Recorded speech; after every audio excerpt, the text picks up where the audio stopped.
stood a strange vessel, smooth and metallic, unlike any ship she had seen before. Beside it, a figure lay motionless. He was unlike any man she had ever met. His skin had a faint shimmer, his hair a deep shade of silver, and his eyes, when they fluttered open, held the light of 1,000 stars. "Where am I?" the man murmured, his voice carrying an echo as if it had traveled across vast distances. "You fell from the sky," Liora said, kneeling beside him. "Who are you?" He hesitated before answering. "I am Kalen. My ship was damaged. I need to repair it before I can leave." Liora, fascinated and unafraid, offered her help. She knew the forest well, where rare minerals and strong metals could be found.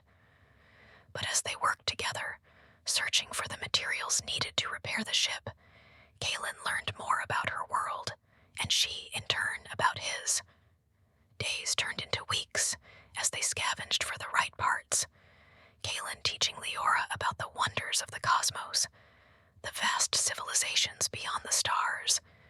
She showed him the simple joys of life on Earth, the taste of fresh fruit, the sound of the river at dawn, the warmth of a fire on a cold night. Slowly, something unspoken grew between them. As time passed, Kalen explained that his ship was built with technology far beyond what Liora's people could comprehend.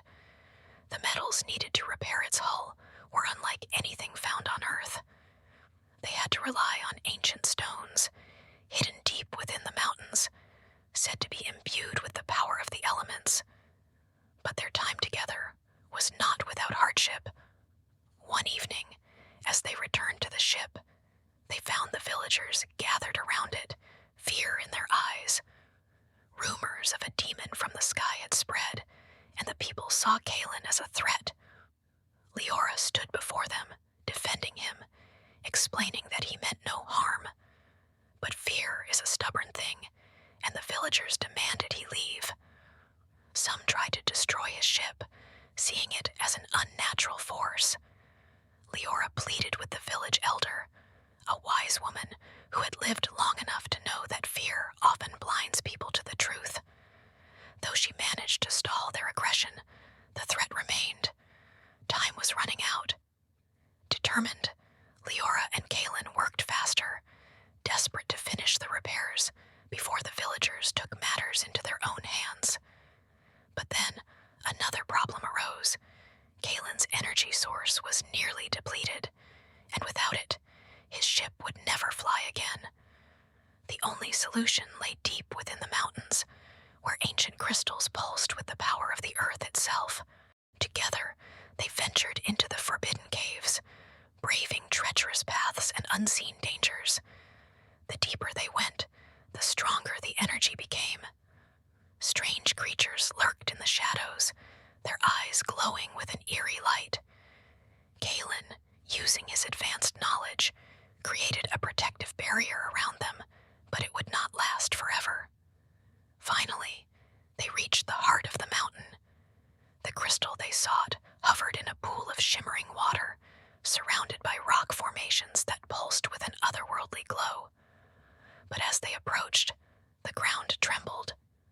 A guardian of the mountain, an enormous ethereal beast made of stone and light, rose from the depths. "You seek the power of the stars," it rumbled, "but such power comes with a price." Kalen stepped forward. "I do not wish to take what is not given. I ask only for enough to return home." The guardian studied them both. "Then you must prove your worth. A bond between worlds must not be severed carelessly."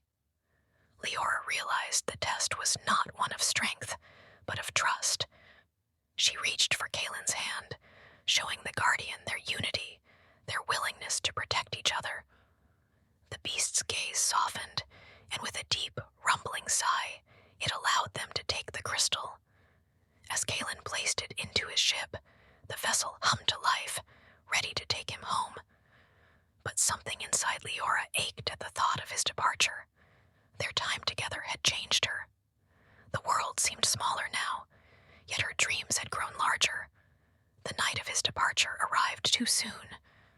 Standing before his ship, Liora felt a sadness unlike any she had known. "Will I ever see you again?" she asked, her voice barely above a whisper. Kaelin reached out, tucking a small, star-shaped pendant into her hand. "Whenever you look at the night sky, know that I am looking too." With one last lingering look, he stepped into his ship. The air shimmered as the vessel rose, a trail of silver light vanishing into the stars. Liora watched until the sky was still once more, her heart forever changed. Life returned to normal, but Liora was no longer the same.